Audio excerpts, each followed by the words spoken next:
Welcome to Plot Twist Radio, the show where creativity, storytelling, and the unpredictable path of the creative life all collide. I'm your host, Erin Nevius.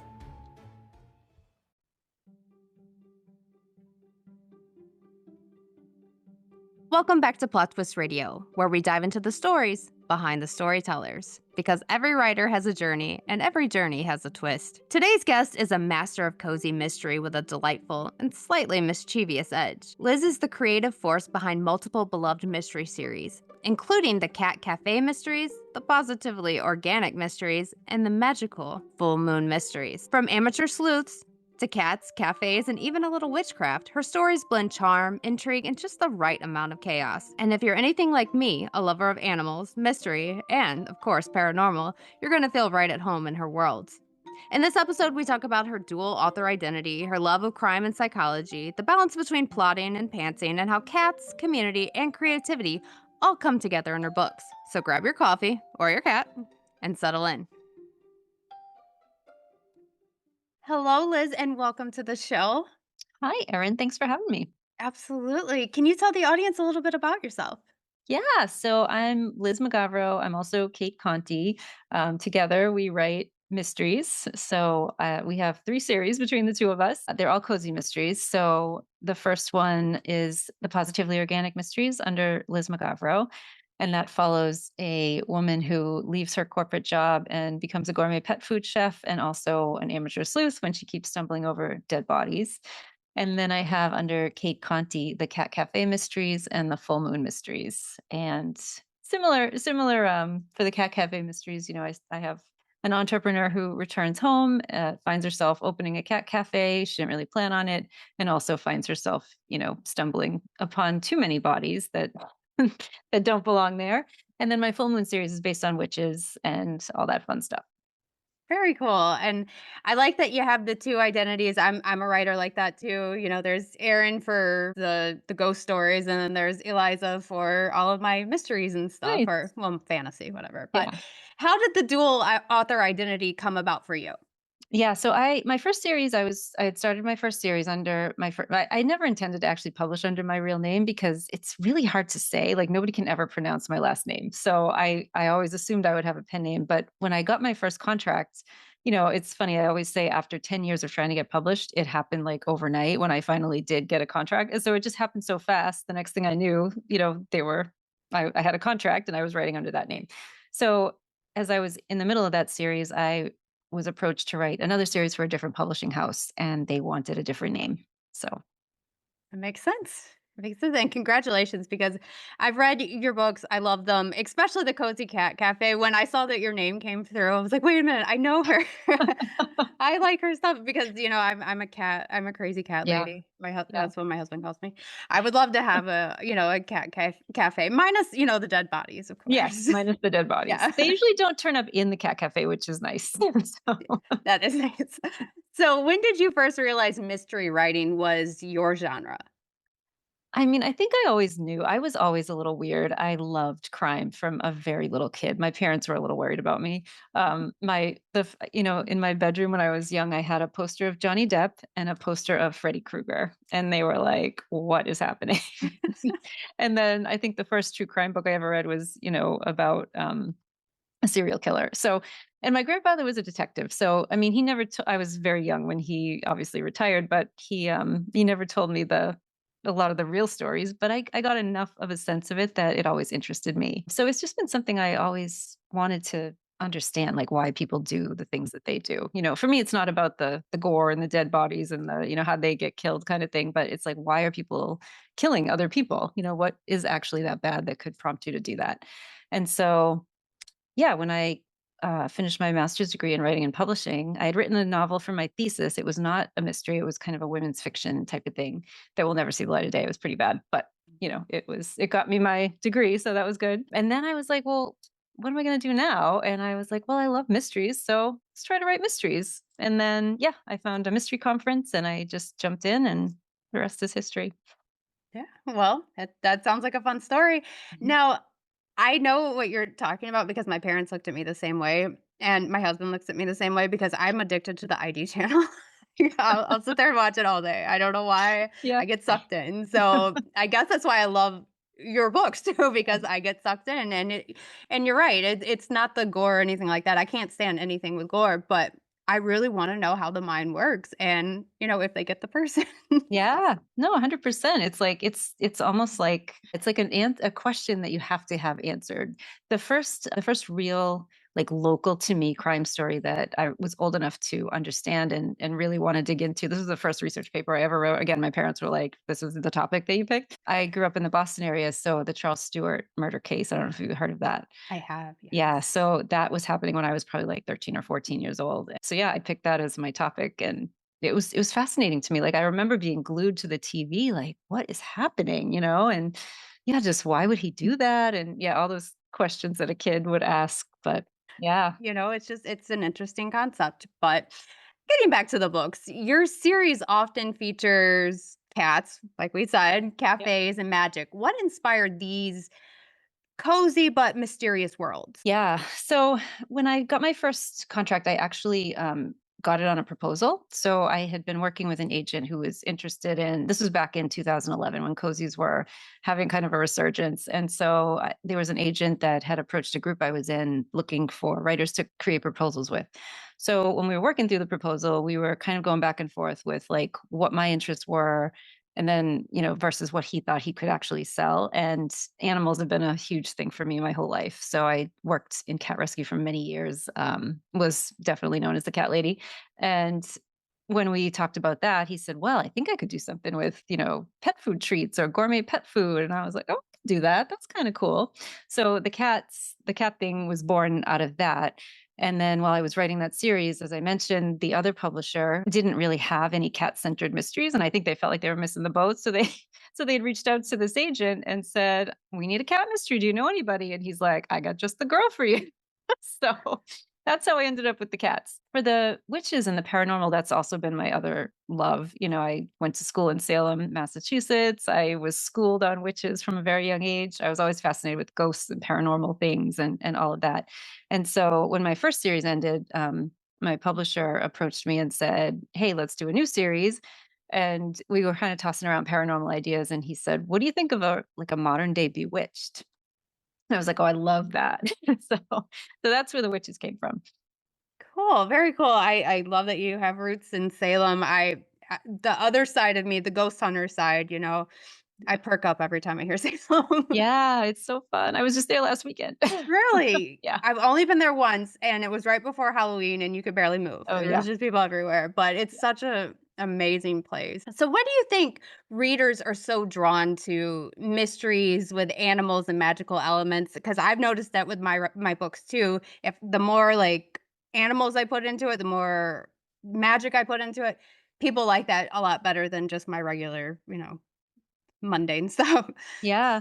I think for cozies in general, I think people love them because of the community feel, especially when in times like right now when the world is crazy and you need community more than ever, I feel like people are looking for that place where they can go and feel safe and comfortable and know people. And I think animals add to that because personally, I don't want to live in a world where there's no animals, so I imagine there's a lot of people out there who feel the same and they want to know that the people they love and the people they're following whether they're fictional or not, are experiencing that with animals too. And people who are into rescue, I think, have resonated with my books because I try to not in a preachy way, but I try to weave in rescue Right. ideas and help people to understand what that's actually really like too. And then I think people who love paranormal and magic are just a whole other class of people. And there's just people who love that and who are in Salem in the freezing cold, still walking around and learning about witches and doing all that. So yeah, I think that's a genre that attracts certain people for sure.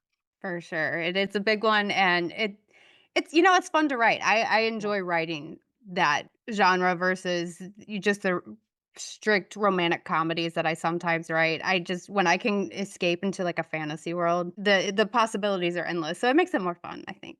Definitely. It was really fun creating I spent a lot of time like world building for the Full Moon Mysteries just because I was creating two worlds. I had the fantasy world and then I had the mortal world that she was still living in and she was kind of straddling both, And so yeah, it took a lot of work to build that because I was like if I screw something up, if I make a choice in this world that I eventually don't like, I'm kind of stuck with it now, you know? Right. So Yeah. you have to put For some sure. thought into it. Absolutely.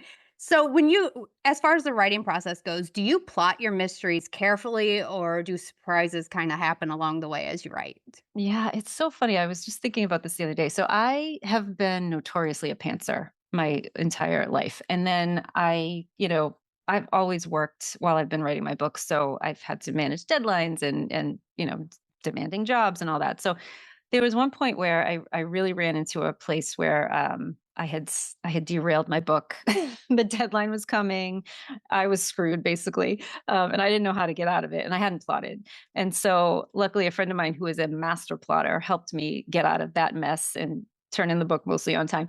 But after that, I was like, "All right, there's gotta be a balance here between the plotting and the pantsing, because 'cause I'm not a person who could ever plot out every scene before I started writing, it's just not in me, but Right. I'm like, I have to have something to kinda go back to, even if I don't use it, verbatim, but something that can help me guide myself out of a Mhm. corner. So, I started plotting a little bit more, like, at least figuring out the major pieces that I wanted to hit and, when the body was gonna hit, who the suspects were, what their backstories were, like, so a lot of that. And then I've been doing that for a while with pretty much decent results, but the surprises still keep coming because it wasn't the last book I turned in, but the one before that.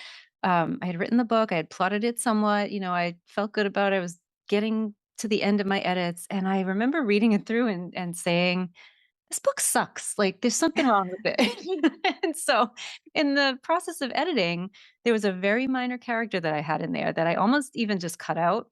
And then I was like, well, I need to keep her because I need to have this conversation and, whatever. And as I was editing that conversation, this character just suddenly started doing things that I had never planned on her to do. And then she started saying things that I had never planned on her to say. And I was like, wait a minute, I think she might be my killer. Whereas I had a whole other killer like in my head as who.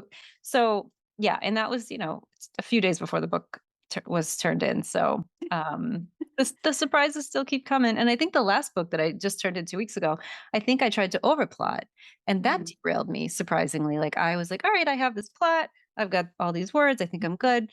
But again, when I got to, working through that last bit of it, I'm like, okay, this is terrible. I have no story. So in that case, I think I overplotted. So I don't know. There's just got to be a happy balance somewhere that I am just not hitting yet. It's hard to find it, and I haven't found it either. I know I've always said that I'm going to plot, I'm going to have a nice outline, and I'm gonna be ready to go, but every time I start, the story goes completely a different direction when I'm Yeah. expecting it, Yeah. so you can Which is only the plot fun so of it, much. right? Which is Right, the fun of it. exactly. Yeah. So how do you keep your mystery plots fresh after so many books? I know a lot of authors have a hard time after book 1, you kinda get lost in the weeds a little bit. Yeah. I really like to lean on my secondary characters. So when I'm building a new world, I like to make sure that I have a variety of characters and that they're interesting people, and then I have found that a lot of my secondary characters, especially in the Cat Cafe books, have really kind of stepped forward and taken the spotlight in some of the books and become part of the story, like the broader story. And I think it does a couple things. It gives a different it keeps it fresh in a sense of, you're focusing on a different person in the world that I've created, but it's also a person that's somewhat familiar. So it feels familiar to people. So they're like, oh, all right, I knew this guy existed, but I didn't know this about them. And now they're involved in a murder. And all right, let's keep reading. So I definitely like to kind of elevate my secondary characters to take on a new status and help just kind of anchor the world a little bit more. Sure. So, as far as your characters go, is there a specific character that feels most like you? I mean, I try not to make a lot of me and put a lot of me into my characters. They all do drink a lot of coffee, though, I have noticed. So that's a lot of me. But, some of them, like my character Stan in my first series, the Positively Organic series, she was probably a little bit more like me. She was, in the corporate world. She didn't feel quite at home there. She really loved animals. So she's probably the most like me, I would say. Maddie in my Cat Cafe books, I kind of envy her a little bit because she was a lot more adventurous than me at a younger age. And I almost wish that I had more Maddie in me. And of course, if I could be witchy like Violet, that'd be awesome. But I haven't figured out how to how to find those powers yet. I know how you feel about that. I mean, I'm still waiting for my, acceptance letter to Hogwarts, Yeah. so, Same. we'll see what happens here. So, do you have any upcoming releases that you're working on? Yeah, so I just turned in book 10 in the Cat Café series, which will be out in August. It's called Paranormal Activity. So I managed to weave a little bit of paranormal into that one, even though it's not typically a paranormal series. So we have a ghost cat in this book. So that was Oh, kind of fun very to write. cool. Yeah. I like that. Yeah. So, what else you also, have a podcast, correct? I do the Get Writing podcast. Okay, so could you tell us a little bit about that one? Yeah, so I love to talk to writers and I'm fascinated by, every writer I talk to, it doesn't matter how many in what genre, we all have a different process, we all have a different style, we all have a different journey. We could have the plotter and pantser discussion, I could have it with 100 people and get 100 different answers. So I love that about talking to writers. And I also love to talk about the publishing journey, which, as you know, is very different from the writing journey, right? Because the writing journey we're in control of, the publishing journey, not so much. Right. So I think, especially today, where the industry is a little wild, and people that are just starting out are like, how do I even do this? I think it's really good to talk about all the different ways people can get published, to Right. let people know like you have options, you don't have to do it the way we did it 20 years ago. You can explore different things, you can figure out what works for you. And also just so people know, like, it's not always you get an agent, you get a book deal, and then life is grand forever and ever. Like, there's so many ups and downs, right? So I think it's just important to shine a light on what it's really like to be a writer and all the perseverance you need and all of the things that you need to just keep in mind as you're going along the journey. So yeah, that's really why I do it. That's kinda what Plot Twist Radio is too, just kinda learning the writing process because like you said, there are so many different ways that people go about it, and I'm always amazed by everybody's different process. Yeah. Like you said, everyone has a different process. Some of them align with me, and some of them, like, I don't know how you do that, but Yeah. you do. Yeah. So you also you created the creativity lab, right? Yeah, that's a membership. So it's kind of like I wanted to create a space for people. So again, coming back to the it's easy to get discouraged in the writing business after being at so many conferences for, going to so many conferences for all these years, meeting writers at various stages of their career. I just started to realize a few years ago that I remember being somebody who was trying to break in and learn all the things and do all the right things and I was really fortunate. I found such a great support system and a great community in the mystery world. And, I've seen people get discouraged along the way and get messages that maybe aren't so helpful.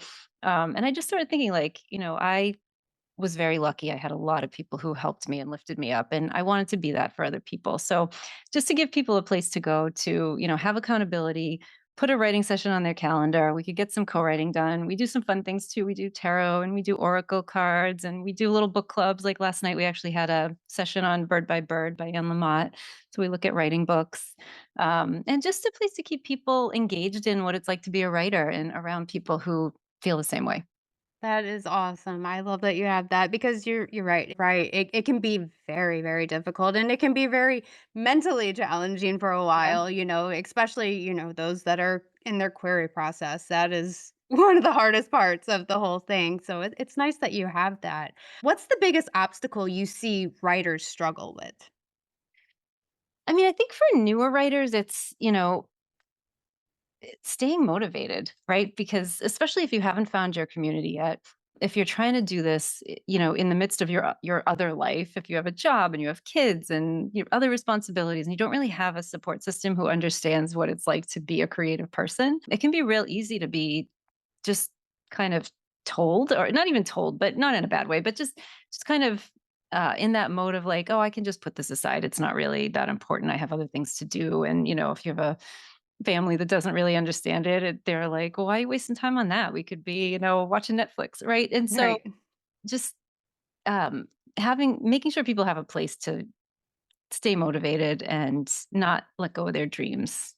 That's I think people struggle with that a lot, and they struggle with time too, which I think is also a little bit also, goes to what we just talked about, the motivation thing. It can be very easy to put things off, especially if you're thinking, hey, I don't have 8 hours a day to devote to my writing, so why bother? So it's just kind of maybe the easy way to quantify all that is just to say mindset is one of the hardest things that people struggle with. I agree. So, what advice would you give to new writers out there? You have to write all the time. I don't like to say I don't like rules. I don't like to say, "Oh, you have to write every day or you're not a real writer." No, but you just have to stay in the mode of like, "I wanna do this, so I'm gonna carve out time." It doesn't have to be, like I said, 8 hours a day. It doesn't even have to be 8 hours a week. Maybe it's like 10 minutes a day where you write a paragraph, you know? But just to stay in that mode of, "I have this thing that I wanna do, so I'm gonna commit to it, and however long it takes, but I'm still gonna stay in it." What is one message you hope readers take away from your books? Yeah, I love to write about animals, first of all, and I love when people like, I have a friend who, I hadn't seen her in a very long time or talked to her in a very long time, but she read my first series, and she ended up adopting 2 dogs from a rescue because of my books, of thinking about rescue in a different way, so that always makes me feel really good. Um, I like I want people to just recognize strong women, women who, don't let themselves get pushed around, who they see a problem and they wanna go solve it, and they don't stop even when people tell them to stop. Yeah, I like when people can kind of look at my books and take that away from it. I love that the animal thing. I mean, I've been in rescue for years, and it's really a difficult time for rescuing Yeah. right now. So I love that you have that message out there. It's beautiful, and please, everyone listening, please go adopt if you can. Yes, there's so many animals, especially like you said right now, it's just such a crazy time. It is absolutely. So, one last question Yeah. for anyone listening who dreams of writing their own book, but they haven't started yet. What would you tell them today? Just start writing down your ideas, It doesn't have to be formal, it doesn't have to be in a writing software, it doesn't have to be, with a fancy title or anything. It just has to be like, "Hey, I'm thinking about this, so let me start putting some ideas down. Who are these people that are in my head? What are they doing? What's the problem? What's the challenge that they're facing that needs to be talked about?" Like just start putting notes down. It doesn't even have to be in sentence form, but just start formulating your ideas, and then you're gonna get excited about what's coming out, and then you're gonna really wanna jump in and work on this project. Well said. Well said. So, where can our listeners find you?